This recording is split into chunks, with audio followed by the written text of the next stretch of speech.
In this lesson, we're going to talk about a method called constructor. So by default, every single object has this method construct built right into it.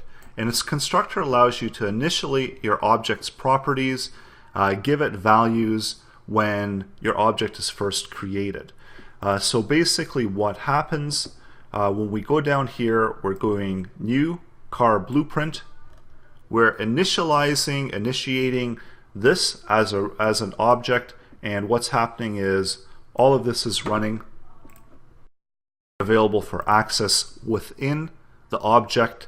And if you do have a construct, what it does is it actually initializes. So every object looks for this particular method, and if it is available, it's going to run the code that's available within that method. So here we've got a construct. We're taking in a car make, which is a value that we're passing here. Now that we're creating a new car blueprint, we need to pass that in. If we actually remove that, we see that we get a warning message.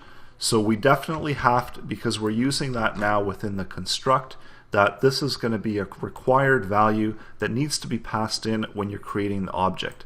So we're creating a car blueprint, we're creating a Honda as the value that we're passing through.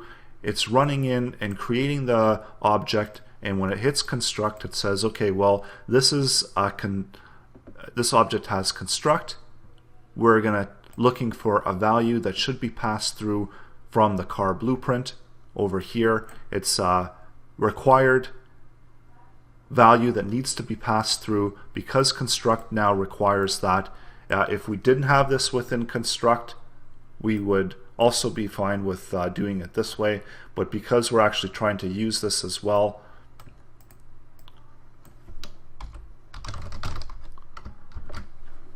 we can do it this way as well. So if we don't have that requirement within the construct, we can actually set it to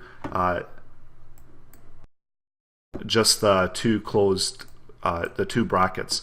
But because we are requiring that within construct, and the object, in order to create the object, it runs construct by initializing it, we do need to have this value passed through. So what happens here is it takes this value, car make, assigns Honda as the value to car make, and then here we've got the coding that we're placing within this method, and we're calling this. We're calling another method that's available within this class called car make, and we're passing over again that value of Honda via this variable value car make. We're passing it into car make method via this value. So this could literally, it could just be, as long as they're the same, it doesn't matter what you're calling it, as long as you're accessing it and calling it back the same way. So by default, I usually like to keep my values, my variable names, the same if I'm reusing them, so that it does make sense for me that when I'm passing it over here, and I can understand that I'm actually accessing it again over here and picking it up. But in this example, it's not necessary, but it's a good practice to get into so that you can refer back to values a lot easier through your code. So here we've got the method called car make. So this is what we're calling here within the construct method, and we're also taking in that value once again.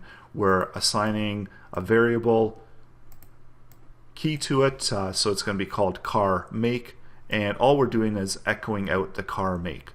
And that's everything that's being run here.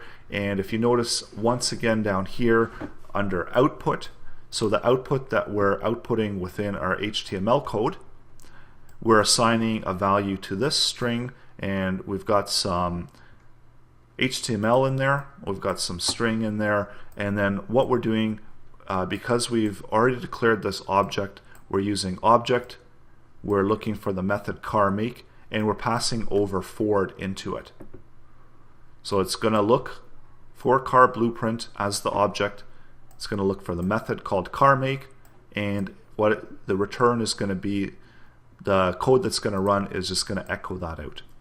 And so we're just going to take a look at that, and if you notice, there's something interesting that's happening here. When we look at the source file, we see that it's dropped in that string content that we had attached to output down here, but it's actually printing out the Honda and the Ford right here at the top.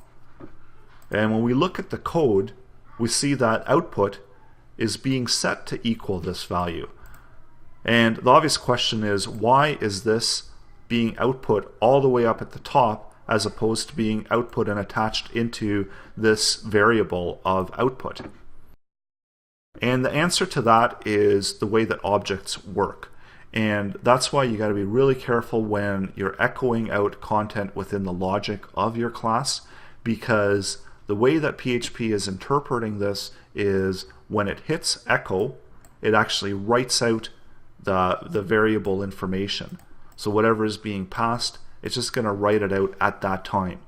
Because also it's going through construct, it's initializing this and it's doing the same thing where it's echoing it out. So when this object gets created, it goes to construct and then it goes to this method, and the method tells it to, okay, echo out this code over at this point. So even if we were to move this down, at that point is where it would be echoing out that content. So wherever we place it is where the content actually gets echoed out. To illustrate that further, I've added in some hello text, and I know the format isn't really great here because I've got the rest of my HTML down here at the bottom, but this is just to illustrate the point that where the code actually falls and where it gets output. And you see that it works the same way as if I was just to put some text in there, some HTML text or whatever we want to do, and I was able to put some text in there, and it functions the same way where it actually outputs that through the browser, and that's how the browser interprets that code, the same way as it would be just written right here in the top. And when it hits this object, when it creates the object, it runs the construct and it outputs the content. And then down here, the same thing. Once it hits this, once this method gets called in the object, it just does whatever is available within the method and it echoes it out. So that's why best practice is usually just to return it. So return this, return the content, and then use that content to output it. So if I was instead to be doing a return of it, which wouldn't exactly work as well within construct, it would output that, it would add that into the string as it has done previous lessons, and then we would see it down here at the bottom. So that's just an interesting thing to note when you are writing out your object-oriented programming, to make sure that you are careful where you're echoing out content and where you're calling different actions within the code to take place.